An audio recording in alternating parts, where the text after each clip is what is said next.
Next term जो है हमारी वो है ड्राइंग्स। समझ रहा हूं मैं भाई, अभी तक ड्राइंग्स का मीनिंग तो हमारे लिए कुछ और ही था ना, मतलब हमारा फेवरेट सब्जेक्ट, शायद ऐसा हो सकता है।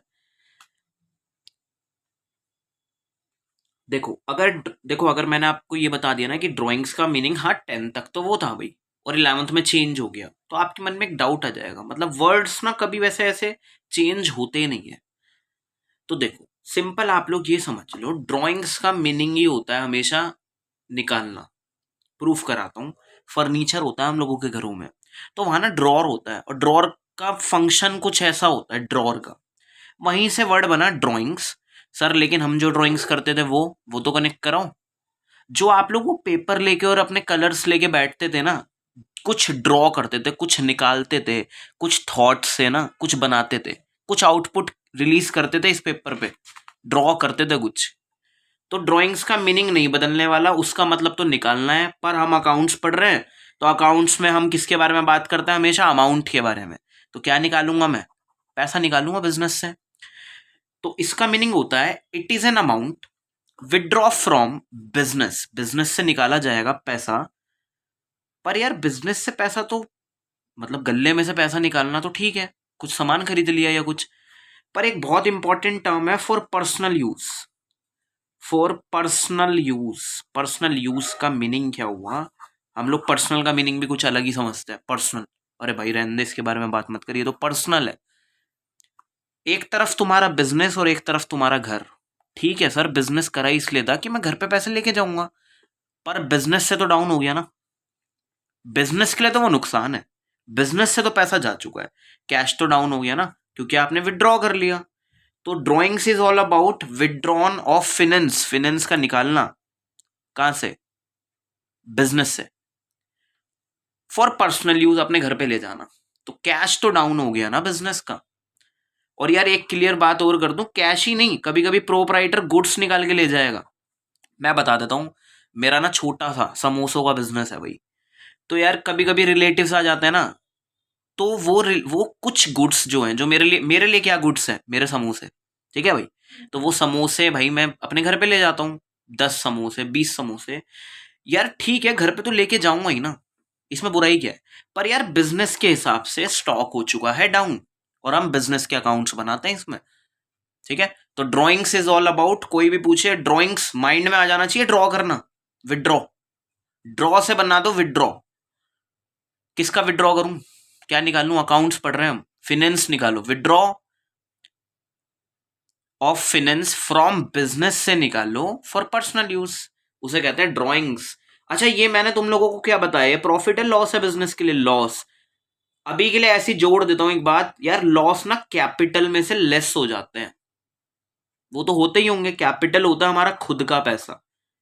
यार खुद का पैसा डाउन ही तो होगा जब ड्राइंग्स करूंगा तो लॉस माइनस किए जाते हैं कैपिटल में से। मतलब कि कैपिटल में से कभी एग्जाम में याद ना आए या कुछ भी, ड्राइंग्स और कैपिटल का क्या रिलेशन रहेगा? ड्राइंग्स ना लेस हो जाएगी, किसमें से? कैपिटल में से। ये दोनों ना बहुत राइवल है, समझ रहे हो, मतलब दुश्मन है आपस में।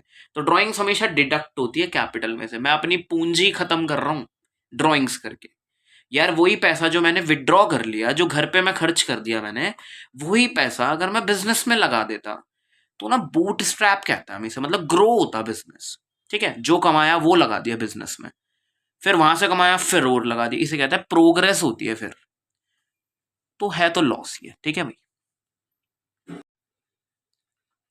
नेक्स्ट एक वर्ड के बारे में बात करेंगे अब, और वो वर्ड है प्रीपेड। शब्दों को सबसे अच्छा समझने का तरीका है, इन्हें ना स्प्लिट करो, इन्हें तोड़ दो। वही शब्द को एक तरफ मैंने लिख दिया प्री, और इसी से बना दिया पेड। ठीक है, प्री प्लस पेड बनाता है ना प्रीपेड। ठीक है, तो प्री का मतलब आप लोगों को पहले ही पता है कि पहले ही होता है इसका मतलब।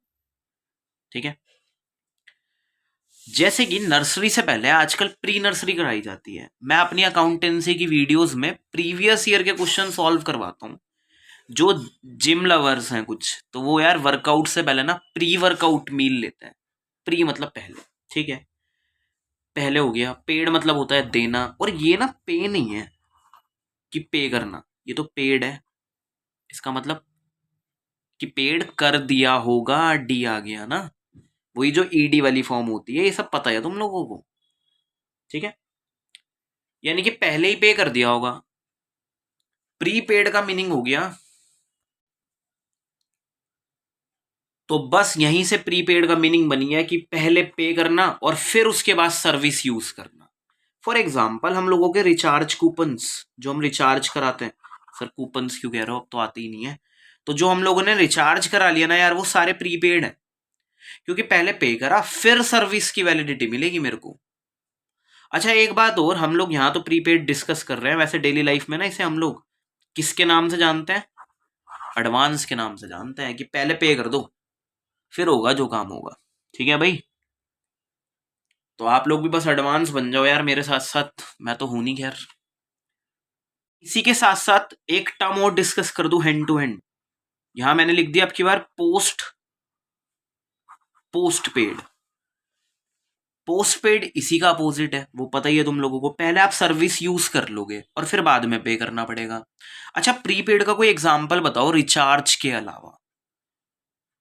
एक मैं बता देता हूं, जैसे कि मूवी टिकट्स होती है हम लोगों की, बाकी आप लोग कमेंट सेक्शन में बताना, देखते हैं क्या आंसर्स आते हैं। बाकी पोस्ट पेड क्या होगा, जब आप सर्विस यूज करो आराम से, बाद में पे कर देना, ठीक है। फॉर एग्जाम्पल हम लोगों के ना कुछ हो के बिलिंग वाले होते हैं, ये जो होते हैं नंबर, मतलब उनका बिल आता है अच्छा खासा, वो पहले सर्विस यूज करते हैं भाई, अच्छी खासी कॉलिंग करते हैं, फिर अच्छा खासा बिल आता है बाद में, ठीक है भाई। तो पोस्ट पेड हो गया ये, ठीक है। तो प्रीपेड को अगर एक वर्ड में बताऊं तो एडवांस। एक बात और डिसाइड करके बताओ कि यार ये मेरा एसेट्स होगा प्रीपेड, या फिर मेरी लायबिलिटी होगी। मेरे का मीनिंग यहाँ पे ये है, मैंने कुछ पहले से ही पे कर दिया यार, ठीक है भाई, पहले से ही पे कर दिया, तो वो मेरे पॉइंट ऑफ व्यू से एसेट्स होगा या लायबिलिटी होगा। थोड़ा सा एग्जांपल ले लेते हैं, मैंने ना कुछ ऑर्डर करा है अभी रिसेंटली, एक बैग मंगाया है ऑनलाइन, तो यार वो ऑप्शंस दे रहे थे मेरे को कि कैश ऑन डिलीवरी करना है, ऑनलाइन पेमेंट करना है। तो ऐसा मान लो मैंने ऑनलाइन पेमेंट कर दी, मतलब पहले ही पेमेंट कर दी, प्रोडक्ट नहीं आया अभी मेरे पास, एडवांस पे कर दिया। मेरे लिए क्या होगा, वो अमाउंट जो मैंने पे कर दी, जो मैंने अमाउंट पे कर दी, फॉर एग्जाम्पल 500 रुपीज, यार वो मेरे लिए ना एसेट्स होगा, उस पर मेरा अधिकार है, जब तक सामान नहीं आएगा उस पर मेरा अधिकार है। देखो एक बात बताता हूं भाई, बहुत इंटरेस्टिंग सी, देखो मंथ की स्टार्टिंग में ही, मतलब फॉर एग्जाम्पल अप्रैल, 1 अप्रैल में आप लोगों ने ना, जो तुम लोग हमें फीस दे देते हो स्टार्टिंग में ही मंथ के, इसका एंडिंग करवाओ एक बार, 31 अप्रैल, ठीक है। तुम लोगों ने अप्रैल की फीस हमें स्टार्टिंग में ही दे दी, बहुत ध्यान से समझना यार, वो उस दिन हमारी कभी होती ही नहीं है, वो फीस हमारी नहीं होती। अप्रैल की फीस, मेरी अप्रैल की फीस पता कब मेरी होती है, जब वो अप्रैल कंप्लीट हो जाता है, 31 तारीख आ जाती है। क्यों, जो मैंने एडवांस में ले लिया, सच बताऊं तो वो मेरा एसेट नहीं है यार, वो तो मेरी लायबिलिटी होती है, मेरी जिम्मेदारी है। तुमने पैसे इसलिए दिए हैं कि सर अप्रैल में पढ़ाना, पूरे अप्रैल पढ़ाना, ठीक है भाई, स्टार्टिंग में दे दी, तो अभी अप्रैल कंप्लीट का हुई है, अभी तो पढ़ाना है, जिम्मेदारी है, लायबिलिटी। पर वो तुम लोगों का ना, वो तुम लोगों का एसेट होता है, 31 तारीख तक तुम्हारा उस पर अधिकार है, क्योंकि तुमने इकट्ठे दे रखे हैं पैसे सारे, ठीक है भाई, उस पर तुम्हारा अधिकार है। तो यार एक बात ध्यान रखना, ये बोल बताने का तरीका ये था कि प्रीपेड जो होता है ना, उस पर तुम्हारा, वो तुम्हारा एसेट होता है, उस पर तुम्हारा अधिकार होगा जब तुमने पहले ही पे कर दिया तो। पर जिसको एडवांस दे रहे हो उसके लिए लायबिलिटी होती होगी, उसको तो जिम्मेदारी आ गई ना। फॉर एग्जाम्पल मैं बिजनेस पे बैठा हूँ, किसी ने मेरे को ऑर्डर दिया और एडवांस भेज दिया, 30,000 रुपये 40,000 रुपये एडवांस भेज दिए, वो 30-40 मेरे है ही नहीं अभी, अभी तो मेरे को जिम्मेदारी हो गई, मेरे को तो ऑर्डर देना है, पहले ऑर्डर पहुंचाऊंगा वहां पे, ऑर्डर उसने रिसीव कर लिया, उसकी सेटिस्फैक्शन, जो कि मेरा मेन मोटिव है, तो वो खुश है, अब वो पैसे मेरे बन गए क्योंकि मैंने ऑर्डर दे दिया उसे,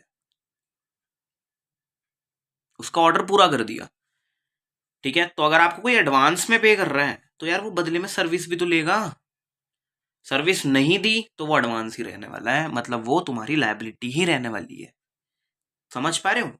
तो यार तुम्हारा अधिकार होता है भाई उस फीस पे, तो ये मत सोचा करो, मतलब बढ़िया करके पढ़ा करो हमेशा।